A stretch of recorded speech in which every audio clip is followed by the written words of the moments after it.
నా ప్రమేయం లేకుండా నా పెళ్లి నిశ్చయించడానికి మీరెవరు? క్షత్రియ కాంతకి తనకి నచ్చిన వాడిని వరించే హక్కుందని కూడా తెలీదా మీకు? ఆ మాత్రం ఇంగితం లేదా? అమాత్య!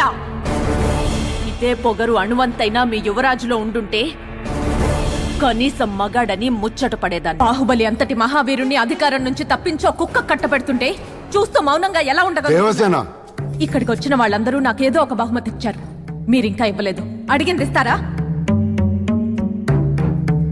మీరు మాహిష్మతి సింహాసనాన్ని అధిష్ఠించాలి. ఆటవికులు సైతం అసహించుకునేలా ఉన్న ఈ పద్ధతులే మీ శిక్షా స్మృతి అయితే మీ శాసనాలను మంటల్లో తగలబెట్టండి. మీ న్యాయశాస్త్రాలను గంగలో కలపండి. మీ రాజ్యాంగాన్ని ఉరి తీసి పాత్రేయండి. మతిలేని ఈ రాజ్యానికి మాహిష్మతి అనే గొప్ప పేరొకటి.